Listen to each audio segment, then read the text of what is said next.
이제 지난 시간에 우리가 그리스도의 성전 정결에 대해서 시대소망 16장에 네, 당신의 성전에서, 즉 예수님의 성전에서 어떻게 하셨는지 그 힌트를 보여줬다 그랬어요. 예수님께서 네, 성전을 정결케 하시는 예수님의 사역에 대해서. 그래서 예수님께서 성전에 들어가셔서 거기에서 일어나는 일들이 예수님께서 그들을 구원하기 위해서, 그들을 회개케 하기 위해서 채찍을 드셨죠. 채찍을 네, 드셨다는 것은 우리가 자, 어, 자녀를 교육시킬 때 옛날에 이제 지금은 안 그런 편이지만 옛날에 이제 자녀를 이제 이 매를 댔단 말이죠. 그런 것처럼 성경 말씀에는 어 만약에 자녀에게 매를 안 들면 자녀를 사랑하는 게 아니다. 그런 말씀이 있어요. 그래서 하나님께서 우리를 싫어서 미워서 때리시는 게 아니고 우리를 잘못된 길에서 돌이키게 하시려고 이 채찍을 드신 경우가 있습니다. 구약 역사에서 그것이 많이 드러났죠. 여러분 구약 성경 다 읽어보시면 기도원 때도 네. 그랬잖아요. 뭐 사사기 보면은 그냥 장마다 나오는 게 그 일이잖아요. 예를 그 이스라엘. 가문세도 그게 나와요. 예. 맞죠. 이스라엘 사람들이 하나 여호와 앞에서 또 악을 행하니까 또 저 이방 나라들이 쳐들어와가지고 채찍을 쓰잖아요. 채찍을 써가지고 네, 정말 때리면 그 사람들이 막 고생을 엄청 하면서 고난을 당하고 또 그 중에서 진짜 목숨을 잃는 사람들 나타나고 그런 가운데서 또 사람들이 여호와께 부르짖으면 또 누굴 보냅니까? 선지자나 사사를 선지자. 보내잖아요. 뭐 네, 입다나 뭐 기드온이나 삼손이나 이런 그런 사람들을 보내가지고 드보라나 이런 사람들을 보내가지고 하나님의 백성을 올바른 길로 돌아오게 하려는 하나님의 그 사랑이 있는 것이죠. 비록 보이는 거는 어 이방인들에게 침략을 당하고 이방인들은 그런 것을 막 이 사람들 약탈하면서 왜 하나님의 백성이 이렇게 하나님께서 보호를 안 해주시지?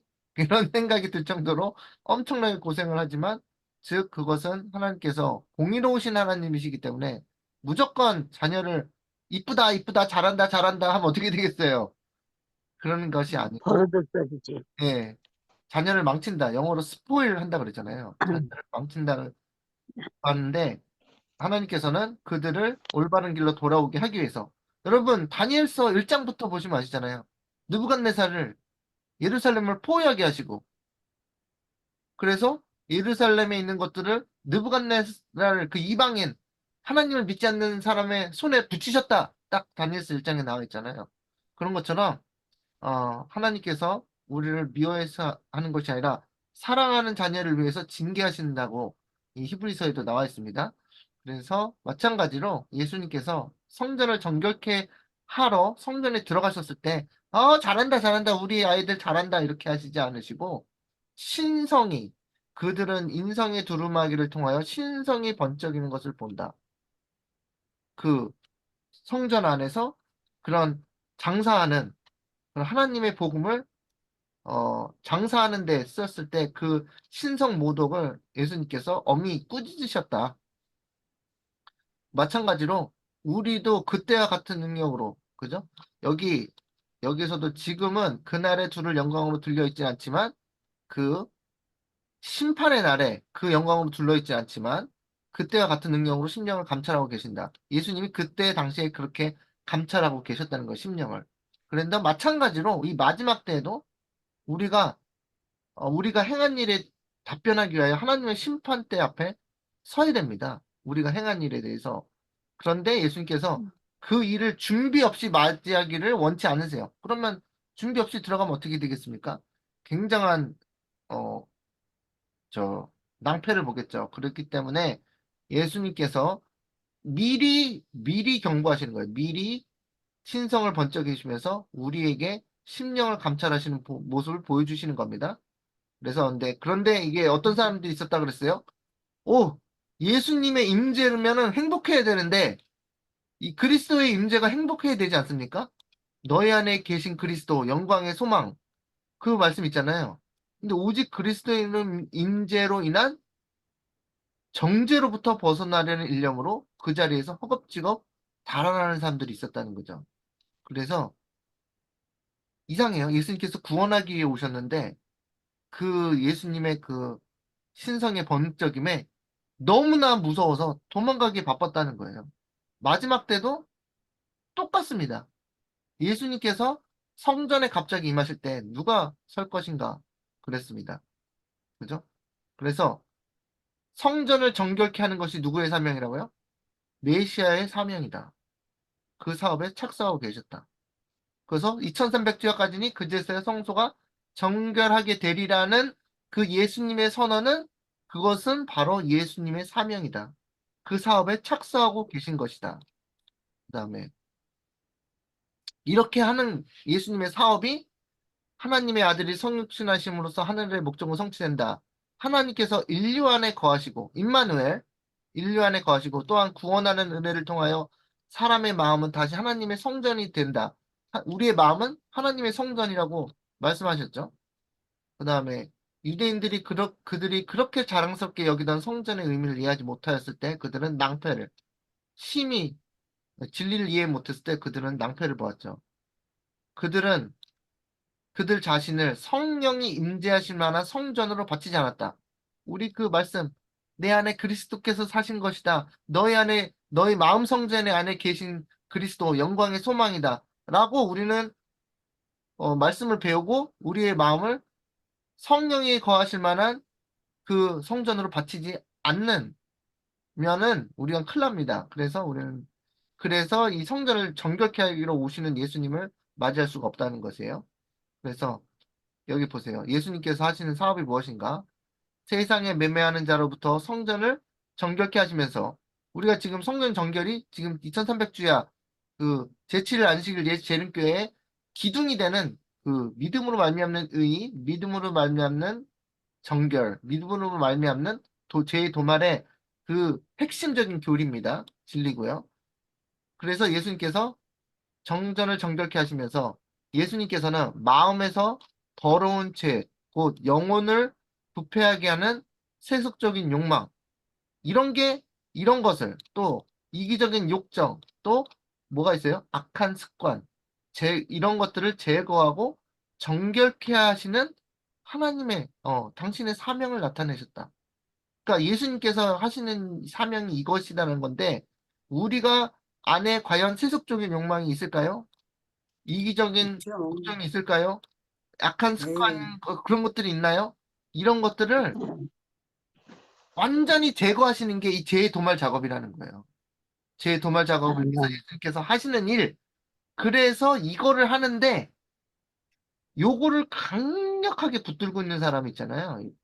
뭐, 제가 누군지 모르지만, 그런 사람들이 있을 거 아닙니까? 교인들 중에서. 세상 사람들은 이런 거는 당연한 것이고, 우리 교인들 중에 악한 습관, 이기적인 욕정, 세속적인 욕망, 이런 것들 강력하게 붙들고 있는 사람들은, 여기 뭐라고 했어요? 예수님의 일하는 날을 감당을 할 수가 없어요. 그가 나타날 때 누가 누군지. 잠깐만요. 그 선교사님, 네. 이 말씀이 책에는 없는데요. 22페이지에. 아, 네, 죄송해요. 이게 있잖아요. 그 전에 그 네. 보내드린 그 자료에 제가 네.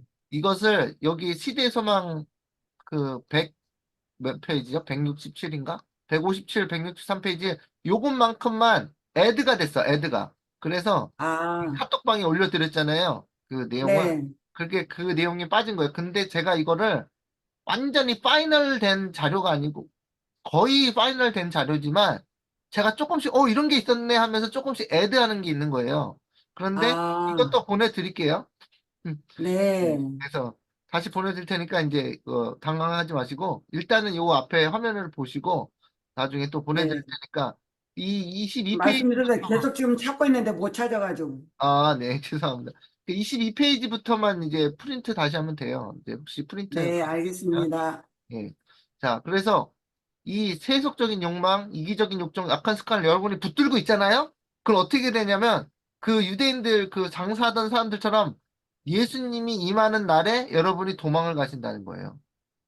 그렇지. 예. 그 사람들이 그 세속적인 욕망이 있었을까요? 없었을까요? 장사하던 사람들? 있죠. 이기적인 악한 있어. 습관, 이기적인 욕정, 세속적인 욕망, 돈을 많이 벌어야지 하는 뭘 사용해서? 하나님의 복음을 사용해서 양을, 제사하는 과정 속에서 돈을 많이 챙겨놔야지 하는 욕망이 있으니까, 그것을 꽉 붙들고 있으니까, 예수님께서 신성이 번쩍이면서 임하시니까, 당신의 성전에 임하시니까 그들이 그냥 헐레벌떡 도망갔습니다. 그래서, 아멘. 제가 이 말씀이 이해가 간 거예요. 그래서, 여기 나와 있잖아요. 예수님께서 임하는 날을 누가 능히 당하며, 그의 나타날 때 누가 능히 서리요. 그랬잖아요. 네. 그들이 네. 감당을 못했다는 거예요. 이게 굉장히 여러분 집중해서 생각하셔야 되는 거예요. 이들이 감당을 못했네? 왜 감당을 못했지? 그들이 마음속에 이런 세속적인 욕망과 이기적인 욕정과 악한 습관을 꽉 붙잡고 있으니까 그들이 감당을 못하고 헐레벌떡 도망부터 갔다는 거예요. 그 다음에 돌아와서 어떻게 했어요? 예수님을 죽이기 위해서 이를 갈았죠. 으 나의 그 세속적인 욕망과 악한 습관을 막 들춰내는 저 나쁜 인간 내가 이를 갈면서 죽여버리고 말겠어! 누굴 죽이려고 그래요? 예수 그리스도를 죽이려고 하려는 거죠. 그렇게 되는 거예요. 이게 그들만 악한 게 아니라 우리도 마찬가지로 이런 것들을 우리가 붙들고 있으면 예수님께서 임하실 때 우리는 도망가기에 바쁠 것이다. 그러므로 여기 안 도망가는 사람. 그러니까 우리 이제 잠깐 부정적인 얘기 하지 않고 여기 안 도망가는 사람. 알겠죠? 안 도망가는 사람. 네, 가난한 사람들이라고 했어. 네. 막 심령이 가난한 사람들, 심령이 가난한 자는 복이 있나니, 네. 심령이 가난한 자는 복이 있나니, 천국이 그들의 것이요 그랬잖아요. 그래서 그들이 도망갔을 때 누구죠? 심령의 그 죄를 꽉 붙들고 있는 사람들, 악한 습관을 꽉 붙들고 있는 사람들은 다 도망갔을 때, 가난한 자들은 뒤에 남아 있었다. 이제 그들은 사랑과 긍휼을 띤 예수님의 얼굴을 바라보고 있었다. 예수님이 그렇게 신성이 번쩍였는데도 예수님께 굴복하면서 예수님의 얼굴을 바라보는 다른 클래스, 지혜로운 처녀가 있어요? 미련한 처녀가 있어요? 여러분, 지혜로운 지혜로운 천, 천, 지혜로운 처녀. 여러분은 어느 처녀가 되고 싶으세요? 예수님의, 지혜로운 천녀. 지혜로운 네, 천. 아멘. 예수님의 얼굴을 바라보고 있는 한 무리가 있었다. 그래서 이게 희망이죠. 그죠? 아멘. 그래서 예수님께서는 눈물 어린 눈으로 당신의 주위에서, 이들을 떨고 있어요. 일단 떨고 있는 건 마찬가지예요. 두려워서 음. 도망간 자들이 있고 두려워서 떨고 있어. 이게 떨고 있는 게 여러분 우리가 직접 당해보지 않아서 모르잖아요. 저도 안 당해봤고 예수님께서 그 장사하는 것들을 다 엎으시면서 신성이 번쩍였을 때 하나님의 아들의 신성이 번쩍였을 때 얼마나 무서웠겠어요. 심판대 앞에 서 있는 것 같았다 그랬잖아요. 그래서 두려워서 떨고 있는 자들에게 예수님께서 부드럽고 자상하신 말씀으로 뭐 하지 말라? 두려워하지 말라. 내가 너희를 구원하리니 건지리라는 말은 구원한다는 말이죠. 너희는 누구에게 영광을 돌리라? 나에게 예수님께 영광을 돌리라.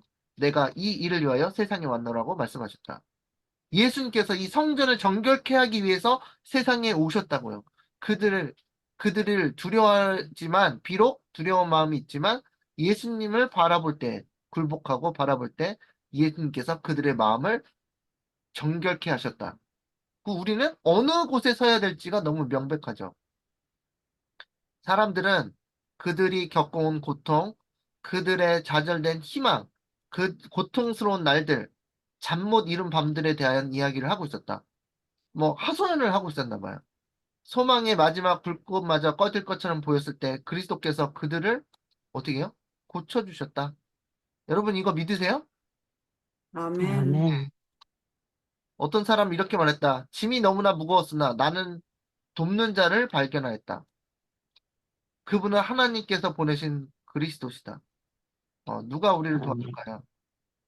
예수님. 예. 그래서 그 사람들이 이렇게 결심을 내렸어요. 나는 예수님의 사업에 나의 생애를 바치겠다. 이거 뭐라고 그러죠? 두 글자로 헌신. 그죠? 음. 부모들은 자녀에게 그리스도께서 너의 생명을 건지셨다. 네 목소리를 높여서 그분을 찬송하라. 할렐루야. 이거죠.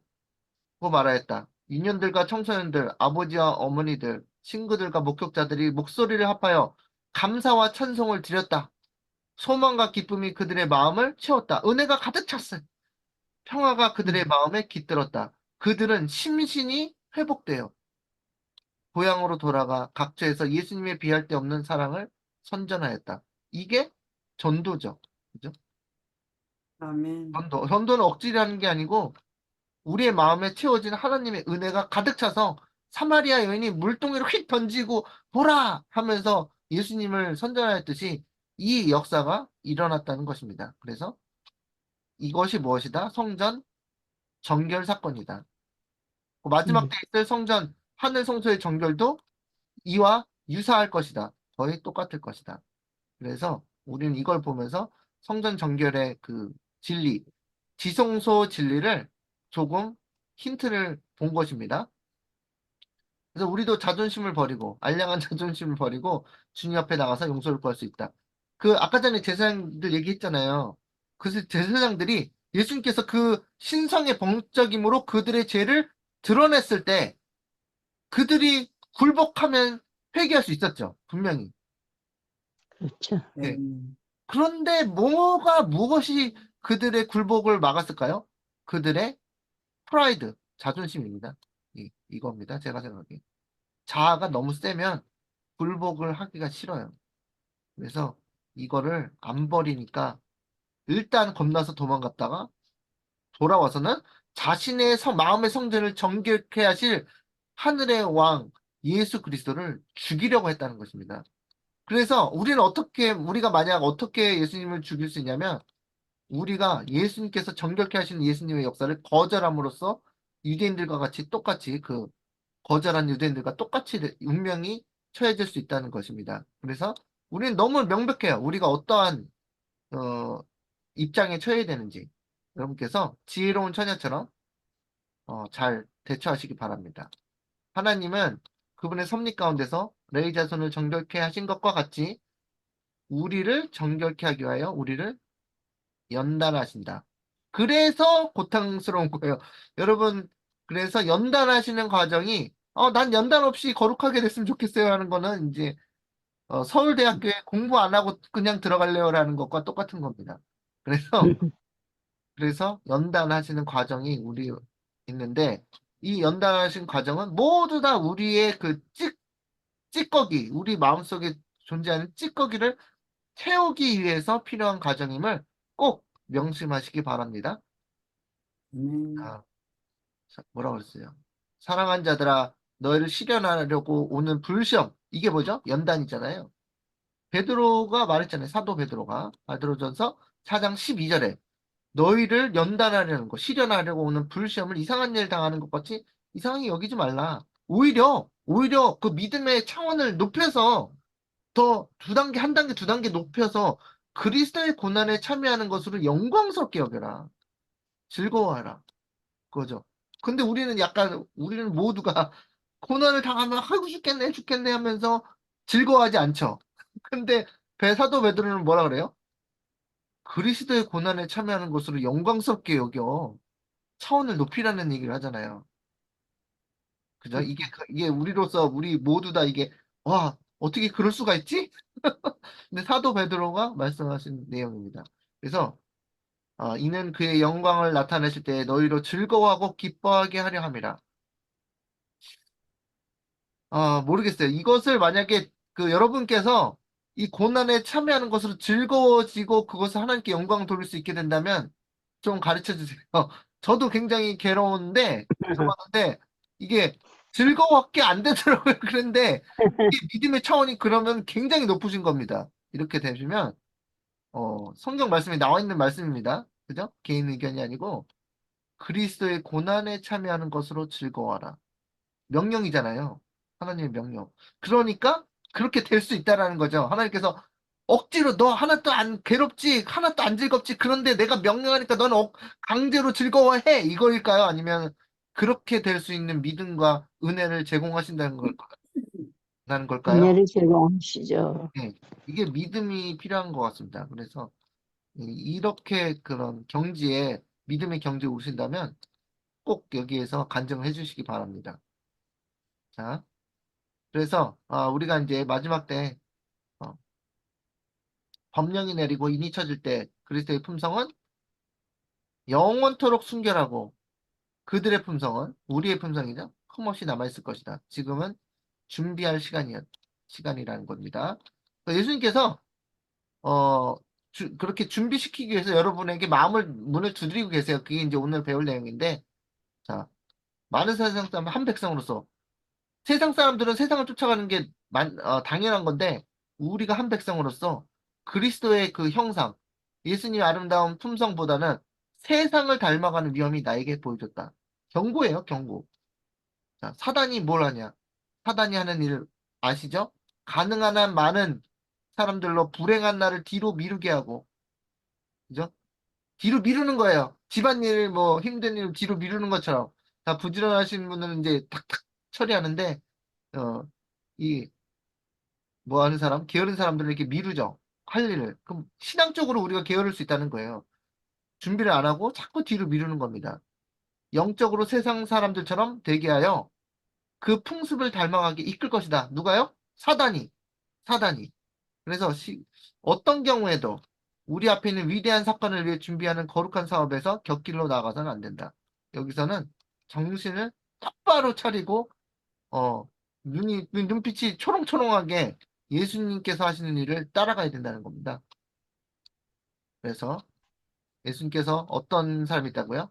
한 백성을 이 땅에 가지고 계시는데 영혼을 정결케 하려고 노력하는 한 백성을 이 땅에 가지고 계신다.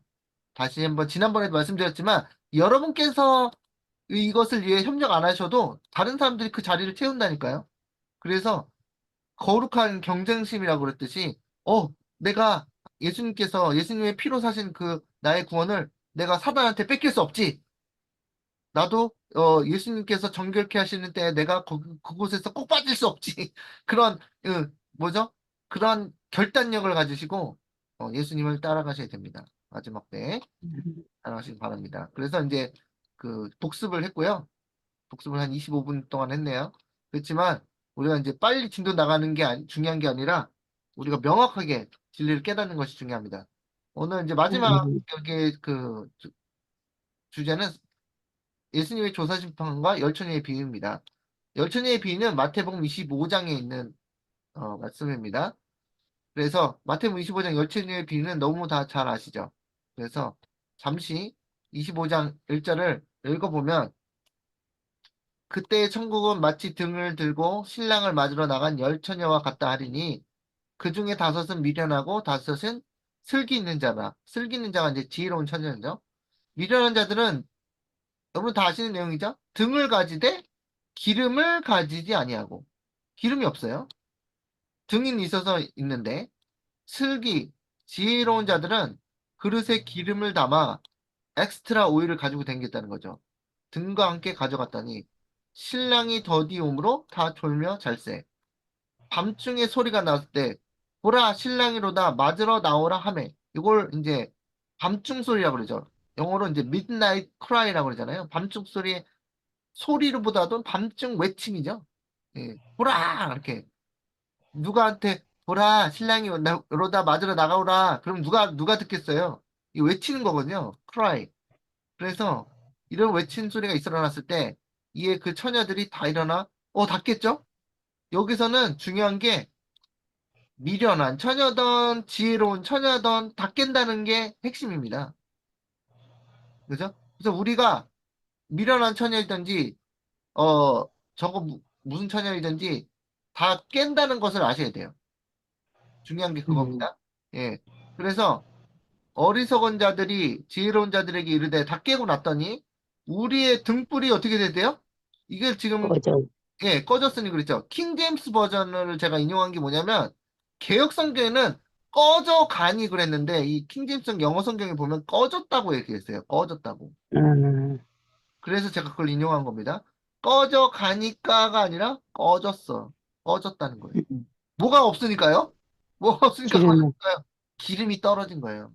그래서 우리에게 너희 기름을 나누어 달라 하거늘 지혜로운 자들이 대답하여 이르되 우리와 너희가 쓰기에 다 부족할까 하노니 차라리 하는 자들에게 가서 너희 쓸 것을 사라고 하죠. 그 다음에 그들이 사러 간 사이에 신랑이 오므로 준비하였던 자들은 함께 혼인잔치에 들어가고 문은 닫힌지라. 여러분 다 아시겠죠? 신랑이 누군지 아시죠? 예. 준비하였던 자들이 있었고 함께 혼인잔치에 들어갔는데 이거는 킹제임스 성경에 보거나 그 예언의 신에 보면은 혼인잔치가 아니고 혼인식입니다. 혼인잔치하고 혼인식은 구별을 해야 될 필요가 있어요.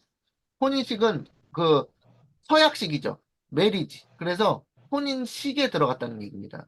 혼인식에 들어가고 문이 닫혔다. 그 문이 닫혔다는 것은 무엇을 의미하는지 아시죠? 문이 닫혔다. 끝난 것, 네, 끝난 거지. 예, 은혜의 문이 닫혔다는 겁니다. 그래서 은혜문, 영어로 프로베이션, 그거 닫혔다는 거예요.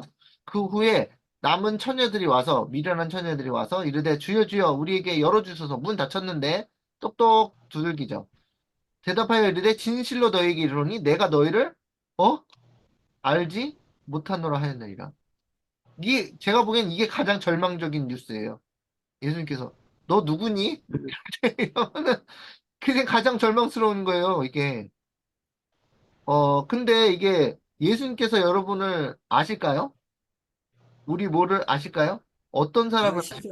예, 우리의 마음을 우리의 마음에 똑똑 두드려서 들어와서 우리의 마음을 정결케 하셨으면 반드시 아실 것입니다. 그런데 요한계시록 3장에 나온 것처럼 내가 문을 두드리노니 예? 누군지 문을 열면 내가 들어가서 너희와 함께 먹고 마시리라 그 말씀하신 것처럼 우리가 문을 안 열어준 사람이 있다는 거예요. 그래서 모르시는 거예요. 그런즉 깨어 있으라 너희는 그날과 그 시를 알지 못하느니라. 자, 여기서 이 마태복음 25장이요. 어, 보통 이제 재림으로 이렇게 생각하시는 분들이 있어요. 재림, 예수님의 재림. 그런데 우리가 보면은 재림으로 생각할 수도 있는데 이 예언의 신에 보면 재림이라고 얘기하지 않았습니다. 그걸 우리가 이제 잘 봐야 되는데 여기 대승투 426페이지 보면은 다니스 8장 14절 이거 읽었었죠 지난번에 8장 14절에 기록된 바와 같이 성소를 정결하기 위해서 지성소에 들어가시는 것과 다니스 7장 13절 옛적부터 항상 계신 분 앞에 나아가시는 것과 말라기가 예언한 것처럼 주님께서 갑자기 호련히 성전에 임하신 것 등의 이 세 가지는 모두 같은 사건을 묘사하고 있다. 다시 말해서 다니스 8장 14절 2300주야 1844년 다 아시는 것이 지성소로 들어가시는 사건이지 재림이 아니었다. 윌리엄 밀러가 그래서 실망한 거잖아요. 재림 운동했다가 네. 아니었다. 그런데 또한 그리스도께서 마태복음 25장의 열처녀에 비유해서 직접 말씀하신 바와 같이 신랑이 혼인잔치가 아니라 혼인식에 들어가는 것과 같은 사건이다. 다시 말해서 마태복음 25장의 열처녀의 비유도 재림이 아니라는 거예요. 재림이 아니고 뭐예요? 조사 심판을 하시는 때라 이거예요. 그래서 혼인식에 들어갔다는 얘기는 혼인 잔치에 간다 그러면 그거는 재림에서 우리를 다 끌고 하늘로 가가지고 거기에 혼인 잔치에 참여하면서 거기에 이제 리셉션 파티가 벌어지는 거죠. 어떻게 보면 연회가 벌어지는 건데 그게 혼인 잔치인데 혼인식은 예수님이 재림하시기 전에 이루어집니다. 그래서 이 혼인식은 마태복음 25장은 혼인식이다. 그래서 봐야 되는 겁니다. 그래서 그러면 여기 신랑이 온다고 막 그랬는데 그게 무슨 뜻인가요? 그게 우리가 더 신랑이 온다 그러니까 이게 예수님이 재림하시는 거 아니냐 그렇게 생각했단 말이에요. 저도 그렇게 생각했고 그런데 그게 아니고 혼인식에 들어가기 이게 혼인잔치가 아니라 혼인식에 들어가기 위해서 우리를 데리러 오시는 그때 다시 말해서 우리를 준비시키는 그때에 우리가 거기에서 기름을 가지고 기다리다가 쏙 들어가야지 혼인식에 미련한 처녀들처럼 혼인식이 있는지도 모르고 기름을 준비 안 했다가 못 들어가면 불이 꺼져가지고 등불이 꺼져가지고 못 들어가면 그때는 낭패를 보는 겁니다. 문이 닫혀버려요. 그래서 그러면, 네, 그러면 여기 혼인식이 네, 네, 재림이 아니고, 조사 심판 지성소에 들어가시는 그 자리인가 동시에 우리를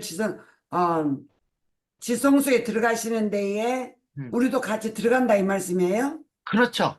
그래서 우리가 이제 하늘로 들어가는 건 아니지만 우리가 믿음으로 예수님과의 지성소와 연결되어서 예수님께서 하시는 일과 우리의 성전을 정결케 하시는 그때 우리를 데리고 들어가신다는 거예요. 아버지 앞에 제시하시면서 그래서 다시 말하면 가장 간단하게 제가 설명을 잘 드려야 되는데, 예를 들어서, 어, 강 집사님의 이름이 불리워서 집사님의 케이스가 하나님 앞에 심판의 법정 안에 불리울 때가 있겠죠. 그때는 네, 당연히 예수님 재림 전이죠. 그때를 말하는 그렇죠. 거예요. 그때. 그런데 아, 음, 그때가 예수님께서 준비하는 사람들이 있고 준비 안 한 자들이 있었죠. 미련한 처녀, 네, 지혜로운 처녀.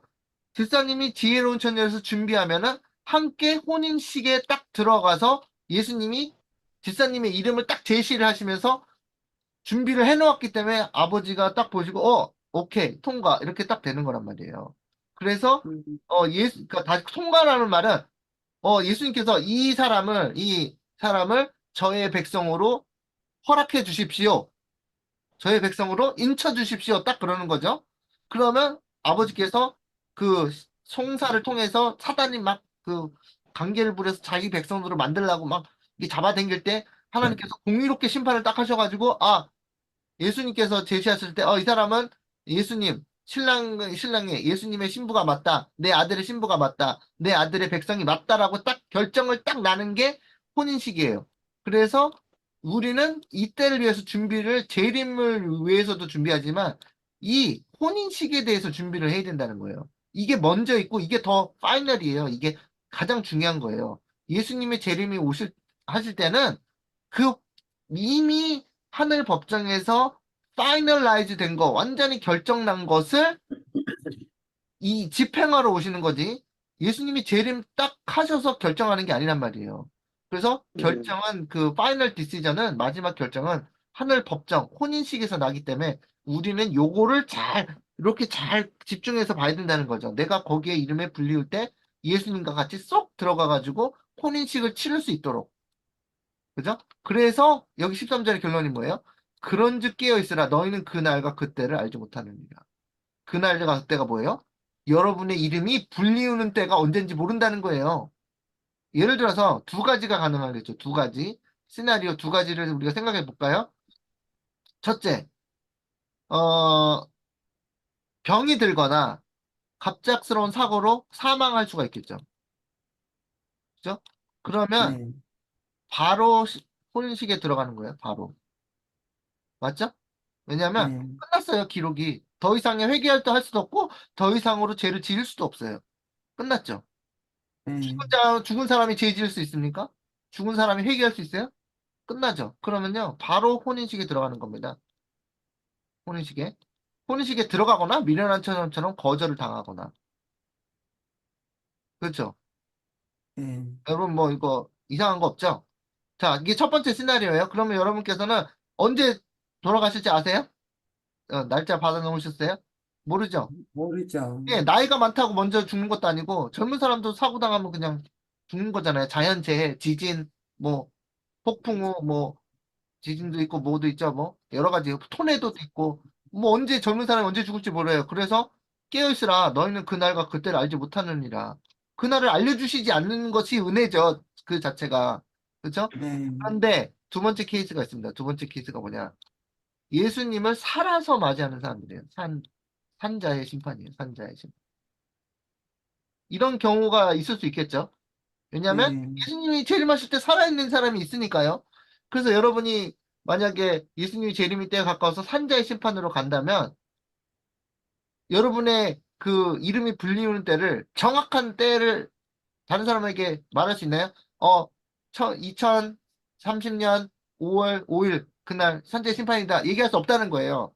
그날과 그때 네, 이 두 가지 케이스에서 모두 모르는 거예요. 그런데 사망하는 경우도 우리가 언제 죽을지 모르지만 여기 산자의 심판도 우리가 정확한 시를 모르지만 징조는 있습니다. 징조. 징조는 있어요. 분명하게. 날짜는 모르고 근데 그것이 법령이죠. 법령. 짐승의 표를 내려요. 근데 우리가 그 날짜와 시를 알 수 있나요? 모르죠. 그런데 그날과 그 시를 모르는 거예요. 그런데 법령이 내리잖아요. 그럼 여러분은 이제 시작되는 거예요. 여러분의 한자의 심판이 시작되는 거예요. 왜냐하면 짐승의 표가 딱 내렸어요.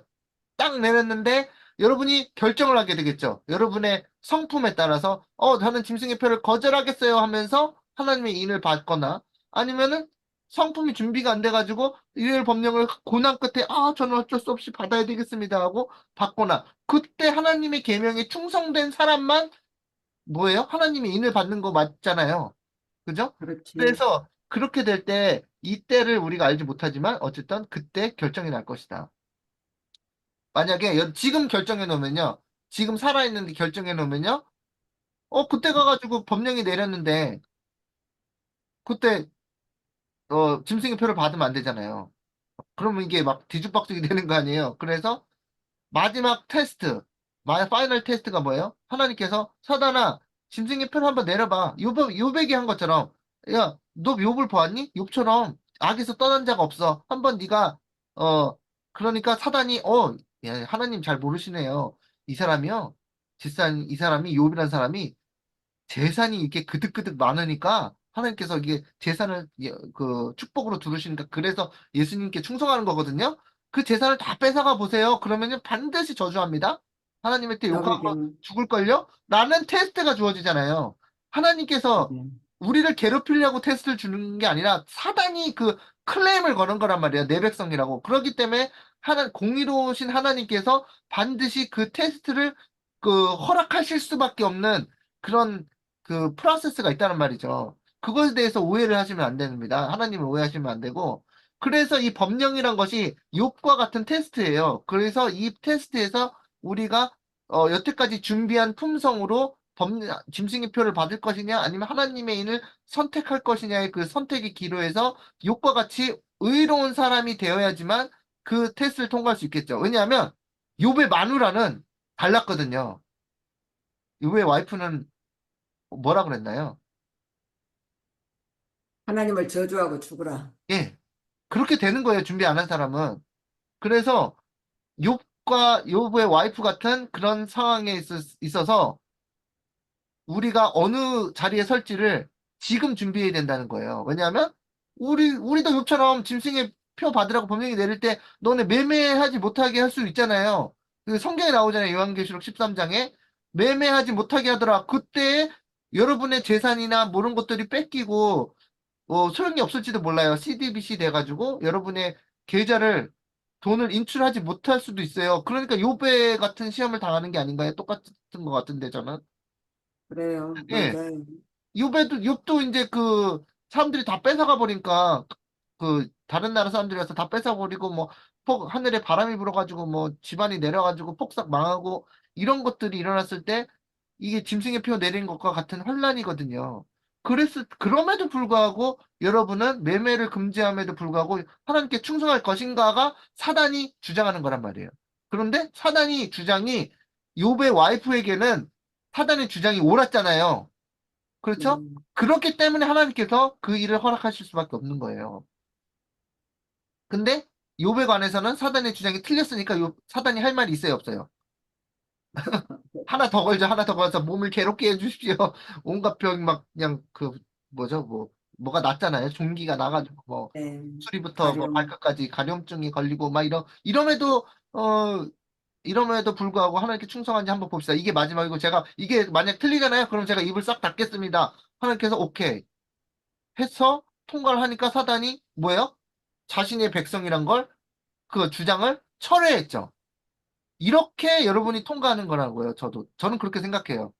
성경 말씀에 근거해서, 저는 여러분께서는 어떻게 생각하시는지 정확히 모르겠지만, 저는 그렇게 생각합니다. 마지막 때, 이 징조가 주어지는데 그것은 법령이고, 짐승의 표 환란에서 여러분이 산재 심판에 들어가는 것이다. 거기에서 충성스럽게 결정된 사람은 하나님 인을 영원히 받는 것이다. 영원한 하나님의 인을 받는 것이다. 이렇게 생각합니다. 그래서, 아, 한참 제가 집중해서 얘기했는데, 그러므로 깨어있어라. 너희는 그날과 그때를 알지 못하느니라. 그래서, 만약에 이 날짜를 알려주면, 일요일 희음령이 일어나는 날짜, 아니면 여러분의 산자의 심판이 시작되는 날짜를 알려주면, 우리가 어떻게 하겠어요? 그거를 어뷰즈 하겠죠, 어뷰즈. 예?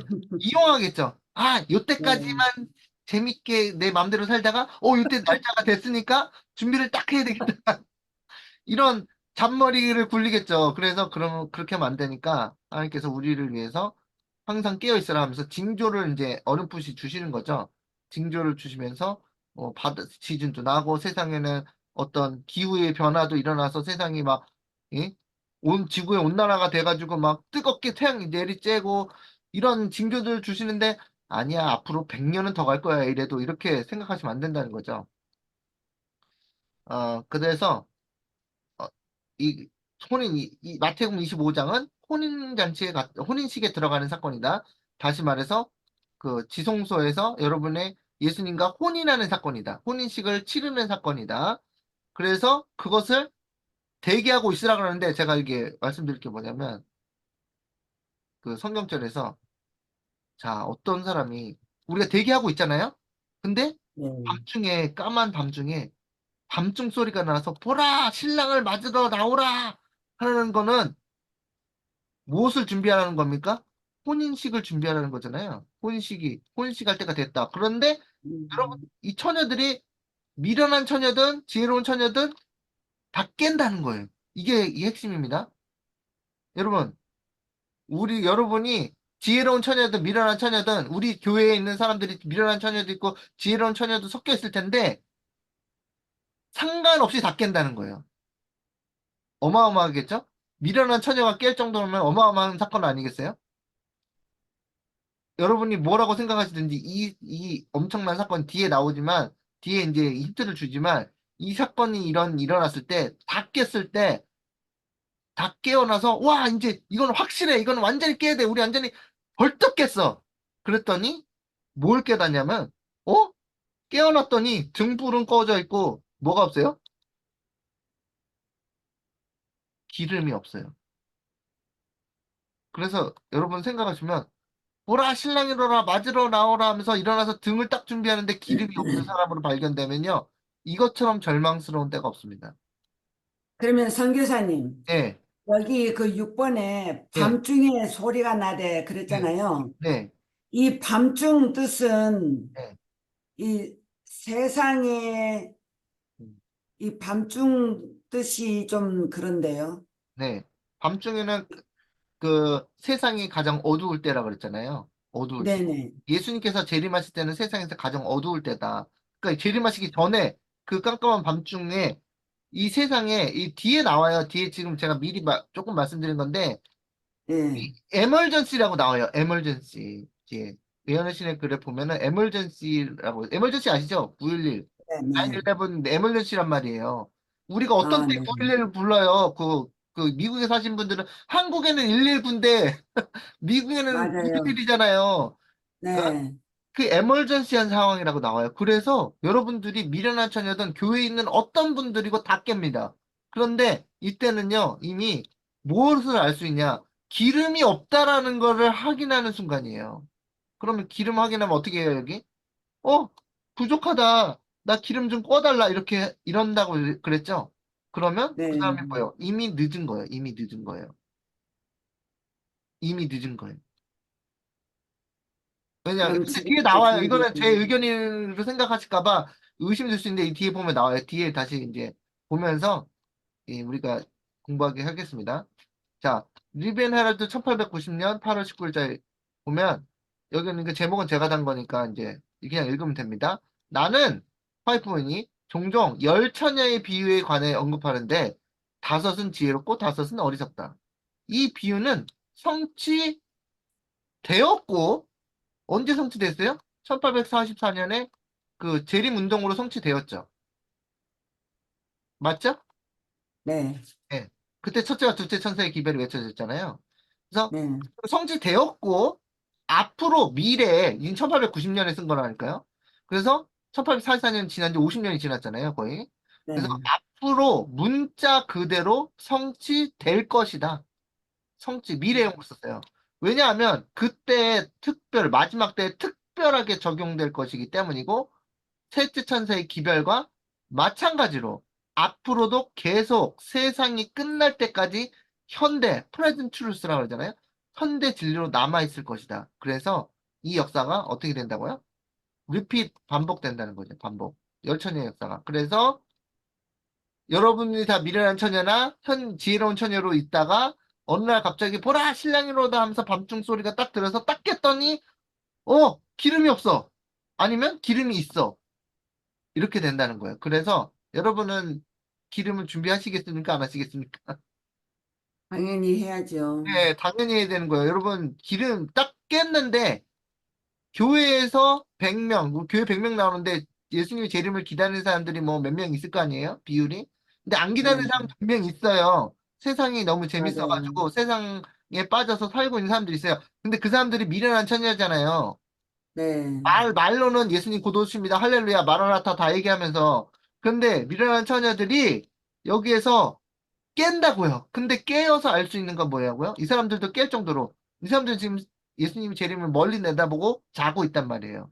근데 그 사람들도 깰 정도로 사건이 터진다는 거예요. 그러면 그 사람들이 깨어나서 확인하는 건 뭐라 그랬어요? 어? 기름이 없어. 이걸 알았다는 거예요. 그래서 운명이 결정 나버려요. 이따가 나중에 뒤에 나옵니다. 그거는 제가 미리 말씀드린 거예요. 1844년 여름에 선포된 보라 신랑이 로다 맞으러 나오라는 기별은 무수한 사람들로 하여금 주님께서 즉시로 오실 것으로 기대하게 하였다. 그러나 그 지정된 시기에는 백성들이 기대했던 대로 신랑이 이 세상에 오신 것이 아니라 여기 나와 있죠?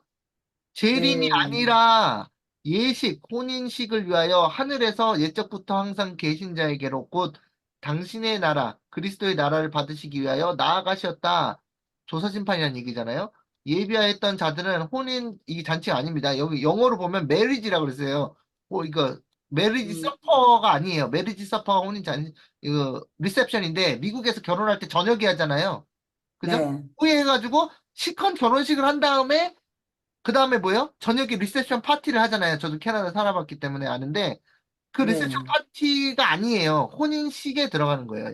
혼인식에 들어가고 음, 문은 닫힌지라 백성들은 직접 그 혼인 예식에 예기시라고 계속 나오죠.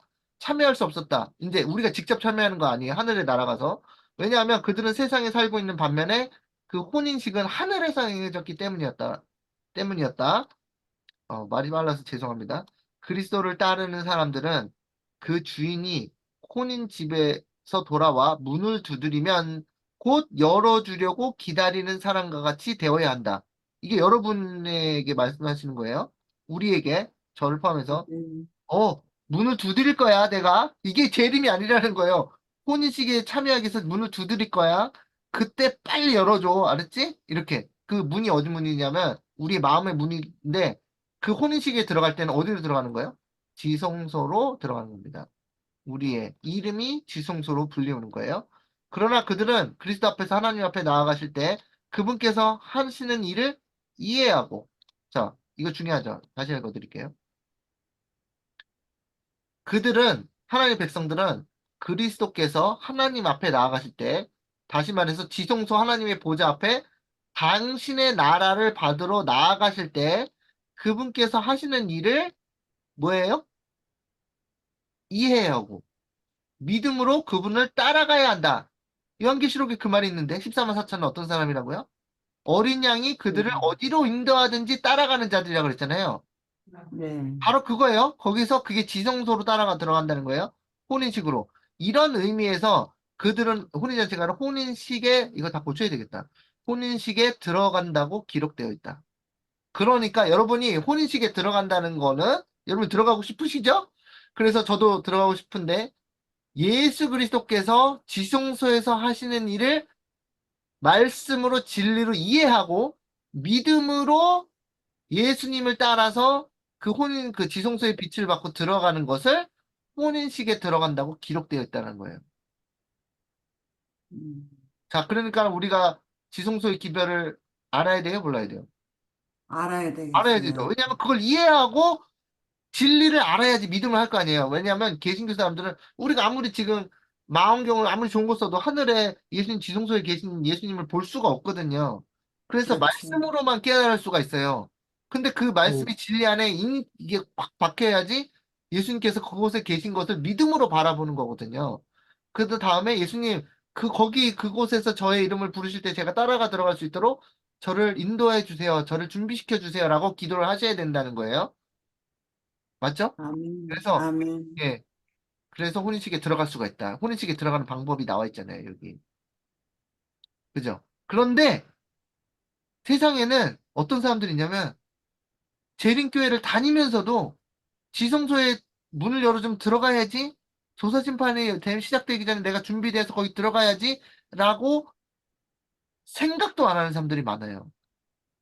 전 세계 그러니까. 재림교회. 그건 개신교 사람들은 뭐 당연히 모르고 그런 사람들이 얼마나 안타깝습니까? 왜냐하면 혼인식에 들어가지 않는 사람들은 뭐 어떤 처녀예요? 미련한 처녀거든요. 미련한 처녀. 여러분은 어디 곳에 서야 될지 명확하게 답변이 나와 있잖아요. 아멘. 예. 그러므로 오직 예수 그리스도의 지성소 봉사사역과 살아있는 연결이 되어 있는 사람들만이 지혜로운 처녀가 되어서 혼인잔치가 아니라 혼인식에 들어갈 수 있는 것이다. 지금요, 우리가 현실적으로 한번 현재 상태를 보면요. 지금 우리 교인들이 예수님이 재림이 다 됐다고 전부 다 나가서 외치고 있나요? 아니면 긴가민가 하고 있나요?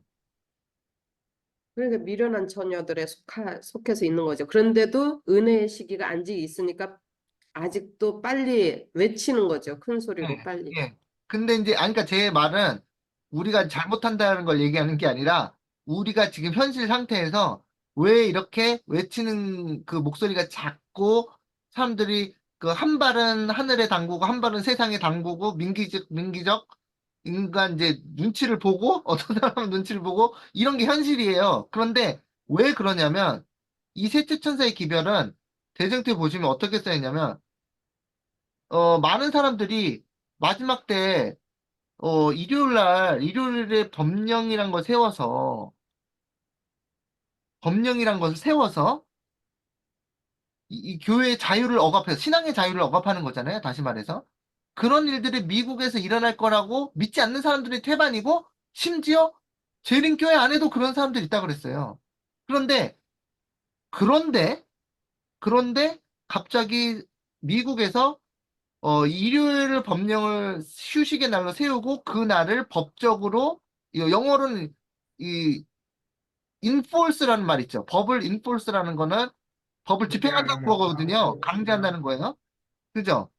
enforce 하려는 그런 그 이슈를 가지고 뭐예요? 그 거론을 한다 그랬어요. 토론을 한다 그랬어요. 이거를 인폴스 하자. 이런 식으로 이게 뉴스에서 이게 토론회 같은 게 열려서 우리가 법을 이거를 인폴스하는 방향으로 와이드하게 거론이 된다 그랬거든요. 대정티 나와요. 그러면은 갑자기 셋째 천사의 기별이 전에는 약해. 지금은 약해. 왜냐하면 그런 일이 일어나는 거라고 거론이 안 되니까 진짜 일어날까? 약간 의심이 있어.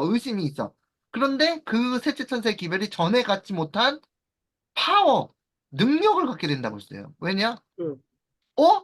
야, 그런 일이 일어날지 긴가민가 했어요. 그래서 이웃 사람들에도 나도 확신이 없는데 뭐 이웃 사람들의 증거를 했겠어요. 그런데 갑자기 뉴스에서 그것이 활발하게 거론이 인폴성한다는 토론이 될 때 셋째 천사의 기별은 전에 갖지 못한 파워를 가지게 된다고 했어요. 그럼 이때 사람들이 더 크게 외치겠죠. 그래서 셋째 천사의 기별은 swell up to loud cry거든요. 약하다가 예언이 성취되면서 갑자기 사람들이 하나님의 거룩한 말씀이 성취되는 그 파워가 생겨나면서 우리가 옆집에 달려가서 빨리 전해야겠다는 그 마음이 생긴다는 거예요. 응. 응. 그런지 알겠죠? 온다 그랬는데 나도 긴가민가 나도 세상에 발을 담그고 응. 있다가 들어갈까 말까 이러고 있다가 그 일이 생겨나면서 갑자기 우리에게 모든 곳에 세계에 있는 재림교인들이 외치기 시작한다는 거예요. 충성스러운 응. 사람들이. 응. 그러니까 그렇게 힘이 확 불어나겠죠. 그게 스웰 응. 업투 라우드 크라이거든요. 라우드 큰 외침으로 이게 응. 나아가는 갑자기 확 불어나는 거거든요. 그러니까 하나님께서 그 세천사의 큰 외침을 인도하신다는 거 아니에요? 결국? 그러면 네. 그게 큰 외침, 그게 신랑이로다, 맞으러 네. 나오라 하는 예, 외침이잖아요. 예. 그런데 이미 그 징조가 보여가지고 셋째천사의 기별의 그 법령이 딱 내리면 사람들이 다 깨겠죠. 네. 교회에서 그냥 신앙이 별로 없는 사람들도 목사님이 그거 주구장창 말씀하시는 거 들었어요, 안 들었어요? 들었잖아요. 그런데 네. 이미 그 법령이 딱 내릴 때 이 사람들이 그 성품이 준비 안 됐다. 그러면은 성품이 준비 안 됐으면 어떻게 되겠어요? 갑자기 법령이 딱 내리면서 갑자기 이렇게 딱 갑자기 준비가 되나요? 아니, 아니죠. 원데이 안 되는 것 같아요. 네, 그게 평생의 과업이잖아요. 네, 평생의 과업, 성화란, 예은 씨는 나와 있잖아요. 성화란 일평생의 과업이라고 얘기 안 했나요? 네, 맞아요. 그랬어요. 그래서, 그런데 거기까지 쌓아온 나의 성품이 마지막 때가 되는 징조가 지금 일요일 법령 안 내렸는데도 그 징조가 있잖아요. 지금. 예수님이 보시는 게 중요하잖아요. 우리는 우리 사람들을 평가할 수 없어요. 저는 아무도 제 자신을 평가하기도 저 애매한데, 자신도 네. 몰라요. 근데 우리는 어떻게 평가를 받아들여야 되냐면, 예수님이 어떻게 평가하시냐, 예수님이 우리를 어떻게 평가하시냐에 그게 달려 있는 거예요. 우리가 지혜로운 처녀냐, 미련한 처녀냐, 이거 할 게 없는 거예요. 이게 원게 애매하다 보니까, 우리가 어느 사람이 이만큼 올라갔고, 어느 사람이 이만큼 올라갔고, 내 자신이 얼만큼인지도, 제 자신이 여기인지도 모르고, 그런데 예수님은 정확하게 아시죠?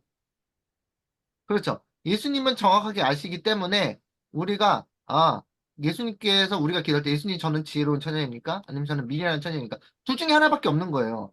그래서 비유 가운데 식물교훈의 그 열처녀의 비유가 나오거든요.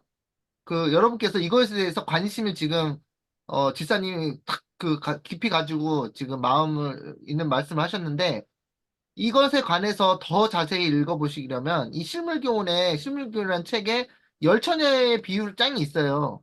저는 이거를 다 가져올 수 없잖아요.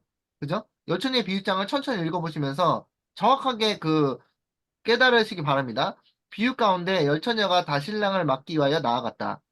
모두 다 등과 기름을 담을 그릇을 가지고 있었다. 처음 얼마 동안은 그들 사이에 별다른 차이를 볼 수 없었다.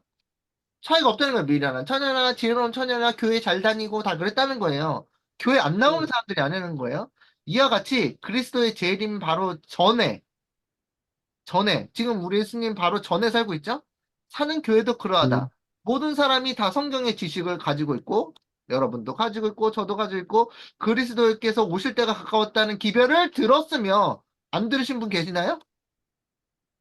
예수님이 재림하실 때가 가깝다는 얘기를 안 들으신 분 계세요? 다 들었어요. 없죠. 그분이 오실 것을 확신하며 기다리고 있다. 그러나 비유 가운데 나타날 일들은 오늘날에도 볼 수 있다. 기다리는 시간에 우리의 마음은 시험을 받는다. 보라, 신랑이로다 맞으러 나오라고 부르짖을 때에 어떤 사람이 많다고요? 준비되지 못한 사람. 준비되지 못한 사람들이 많을 것이다. 그래서 큰 외침이 외쳐질 때, 큰 외침이죠? 큰 외침이 외쳐질 때 준비된 사람도 있고, 준비되지 못한 사람도 있다. 우린 몰라요. 누가 준비됐고, 누가 준비 안 됐는지, 우리 모릅니다. 근데 누구는 아세요? 예수님은 아신단 말이죠. 그래서 예수님 보시기에는 준비된 사람은 지혜로운 처녀고, 준비 안 된 사람은 미련한 처녀. 우린 이렇게밖에 얘기할 수 없는 거예요. 뭐, 누가 어느 정도 다다랐는지, 성품이 어디까지 했는지, 그건 예수님이 정확하게 아시지. 우리는 제 자신도 예수님한테 항상 묻는데, 제가 예수님 보시기에 어떤지, 저는 제 자신의 평가가 중요한 게 아니라 제 자신에 대한 제어의 평가가 중요한 게 아니라 예수님께서 나를 어떻게 보시냐가 중요하잖아요. 하나님이 어떻게 보시는지. 근데 그들은 등을 가졌으나 미련한 처녀죠. 기름 그릇에 기름을 갖고 있지 않다. 그들은 무엇이 결핍되어 있다고요? 성령이 기름. 음, 결핍되어 있다. 이렇게까지 나왔는데 또 여기 여러 가지 얘기가 있어요. 여기 보면은 자 신물교 408페이지 보면서 하나님의 성령이 없이 하나님의 말씀을 아는 것은 아무 소용이 없다. 우리가 하나님의 말씀을 다 안다고 얘기하지만 그것은 소용이 없다. 성령의 감화가 없는 진리의 이론만으로는 사람의 심령을 깨우치고 마음을 심화시킬 수 없다. 우리 우리가 비록 성경의 말씀과 약속들에 정통하다 할지라도 하나님의 영이 진리를 깊이 깨닫게 하지 않을 것 같으면 우리의 품성은 변화되지 않을 것이다. 성령이 우리의 네. 마음을 밝혀주지 않을 것 같으면 사람들은 진리와 오류를 분간할 수 없게 될 것이며 저는 사단의 교묘한 시험에 빠지게 될 것이다. 그러니까 준비해야 되는 이유가 여기에 있어요. 그러니까 뭘 준비해야 된다 그랬죠? 열천에 비해서 기름을 준비해야 된다 그랬잖아요. 그래서 성령의 감화로 내 품성이 변화돼서 기름으로 준비되지 않으면 무슨 일이 생기냐면, 그러니까 지혜로운 처녀와 미련한 처녀의 차이점이 뭐냐? 뭐가 차이냐? 진리와 오류를 분간할 수 없게 된다는 거예요. 미련한 처녀는. 그래서 사단이 뭘 짜놨어요?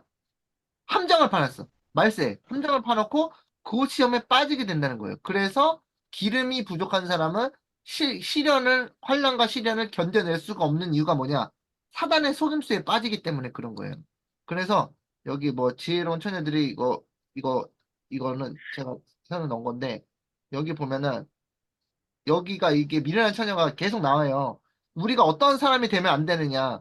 미련한 처녀로 대표된 계급은 외식하는 자들이 아니다. 그들은 진리를 존중히 여겨요. 우리도 진리를 존중히 여겨요.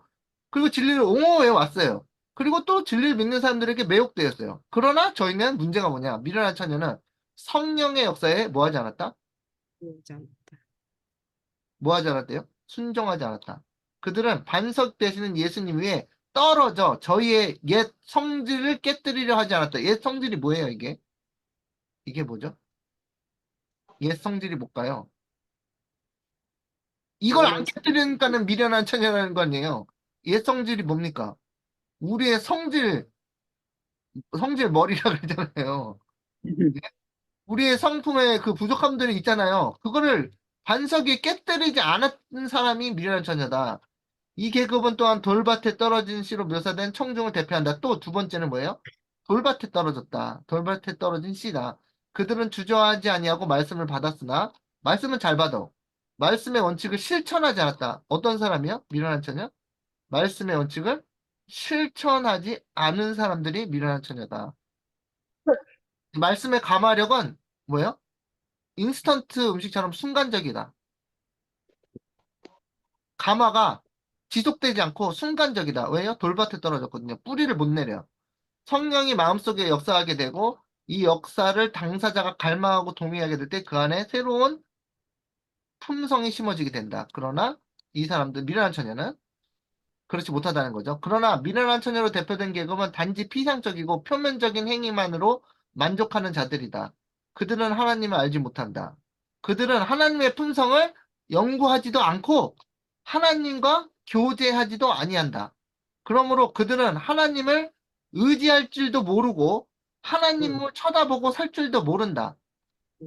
사도 바울은 이런 상태가 예수님 재림 직전에 사는 사람들의 특성이 될 것이라고 밝히 말했다. 그는 이렇게 말한다. 말세에 고통하는 때가 이르리니 사람들은 누굴 사랑해요? 자기를 사랑하며 쾌락을 사랑하기를 하나님 사랑하는 것보다 더하며 다시 말해서 세상을 뭐 한다는 거예요? 세상을 완전히 버리지 않고 세상을 한 발 담궈두고 있다라는 거죠. 이게 교회 다니는 사람들이니까 세상에 한 발짝 담궈두고 다른 한 발짝은 교회에 담궈두고 이런다는 거죠. 경건의 모양은 있으나 경건의 능력은 부인한 자니 이 같은 자들에게 네가 돌아서라. 그래서 우리가 예수님께서 우리를 바라보실 때 우리가 세상을 사랑하고 있으면 우리가 미련한 처녀로 보인다는 거예요. 예수님에 의해서. 그래서 하나님을 의지하고 살아야 되고 하나님을 쳐다보고 살지도 모르는 사람들이 있는데 그 사람들이 미련한 처녀다. 그냥 교회 가서 예배 드리는 거 행위로만 만족하는 자들이다.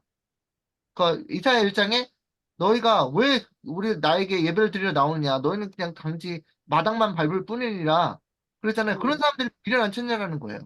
그래서 제가 지금 여러 가지 얘기했지만 전부 다 실물 교훈에 더 자세하게 나와 있습니다. 실물 교훈의 열처녀의 비유에 대해서 우리가 어떠한 사람이 미련한 처녀고 어떠한 사람이 지혜로운 처녀인지 그 비유에 대해서 설명을 잘 해놓았어요.